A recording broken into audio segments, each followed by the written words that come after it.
Hey everyone! Welcome back to Marty's Money, where we break down all things finance and business in a fun, educational way. Today we're diving into the basics of economics and business so you can confidently read the news, understand those complicated headlines, and most importantly, make smarter financial decisions. Let's get started. Economics is all about choices, how individuals, businesses and governments decide to use their limited resources. Think of it as the science of decision-making, whether it's deciding how to spend your paycheck, how businesses invest in new projects, or how governments create policies to manage their country's economy. At its core, economics answers three big questions. What to produce, how to produce it, for whom to produce. For example, in a bakery, the owner must decide what type of bread to make, how much labor and ingredients to use, and finally, who's going to buy that bread. This applies to the big global economy too. But instead of bread, it's about goods and services like cars, electronics or healthcare. And just like in a bakery, these choices are influenced by things like supply, demand and prices. You've probably heard these terms thrown around a lot in the news. So let's break them down.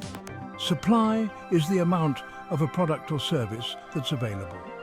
Demand is how much people want that product or service. The balance between these two influences the price of almost everything.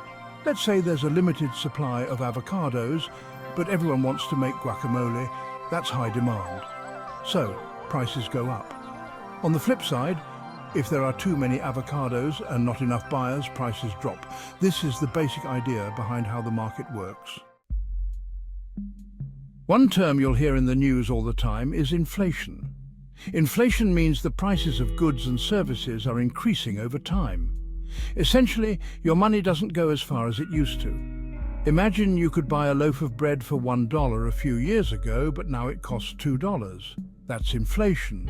It's not necessarily bad if it stays low and steady, but if inflation gets too high too quickly, it becomes a problem. Think of how much harder it is to afford daily essentials. Governments and central banks try to manage inflation using monetary policies. But understanding inflation is key for anyone trying to make smart financial decisions, from buying groceries to investing your hard-earned money.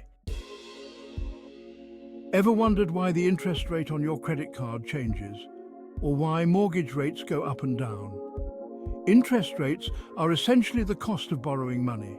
If you take out a loan or use a credit card, you're paying to borrow that money, and the rate you pay depends on the interest rate. When interest rates are low, borrowing money becomes cheaper. It's easier for businesses to invest in new projects and for people to buy homes or start businesses. But when interest rates are high, borrowing is more expensive, which can slow down the economy. Another term you'll hear in the news is GDP, or Gross Domestic Product. It's the total value of all goods and services produced in a country over a specific period, usually a year. Think of it as a measure of how big and active a country's economy is. When a country's GDP is growing, it generally means more jobs, better incomes and a healthy economy. But when GDP shrinks, it can signal a recession, meaning fewer jobs and less money for people to spend. Understanding GDP helps you figure out how healthy an economy is, which is super important when making decisions like whether to invest in stocks or start a business. The stock market is where people buy and sell shares of companies. These shares represent ownership in a company, and the value of a share goes up or down based on how well the company is doing and the overall state of the economy. If a company is making lots of money and expanding, its stock price will usually go up. And that's good news for investors. But if the company is struggling, the stock price might drop. The stock market is often seen as a reflection of the economy. When the stock market is doing well, people feel more confident about spending and investing. Bonds are a type of loan that you give to a government or a company. In return, they promise to pay you back with interest over time. Governments issue bonds to raise money for things like infrastructure projects. Companies issue bonds to fund expansion or new products. When you buy a bond, you're basically lending your money to the government or company, and in return, they give you interest on that loan. Bonds are considered safer than stocks but they usually offer lower returns. Now that we've covered the basics of economics and business, let's talk about how this applies to your personal financial life. Budgeting. This is your personal economy. You need to know how much money is coming in, your income, and how much is going out, your expenses. Understanding this helps you avoid debt and save for the future. Saving and investing, inflation and interest rates directly impact how much you can grow your savings. If you leave your money sitting in a low-interest savings account while inflation rises, you're actually losing purchasing power. That's why it's important to understand how to invest in things like stocks and bonds. Debt management.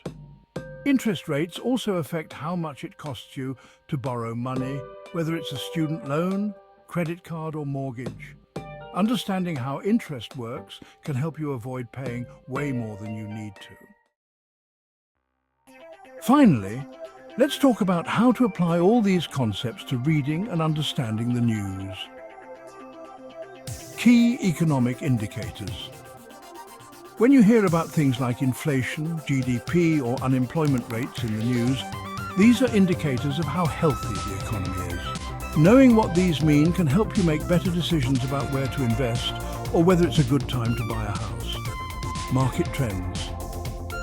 Stocks and bonds move up and down, but they often follow trends based on broader economic conditions. For example, when the Federal Reserve raises interest rates, the stock market might react negatively and bond prices might go up. Being aware of these trends can help you stay ahead. Now that you've got a solid understanding of economics and business basics, here are a few tips for making better financial decisions. Stay informed.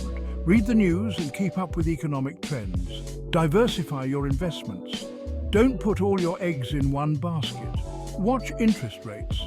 They affect everything from mortgages to credit cards.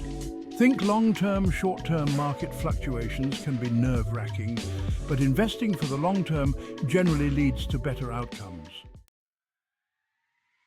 Thanks for watching. Hopefully, now you feel more confident about understanding economics and business.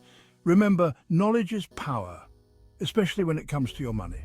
Make sure to subscribe to Marty's Money for more videos on personal finance, investing, and making smarter financial choices. See you in the next one.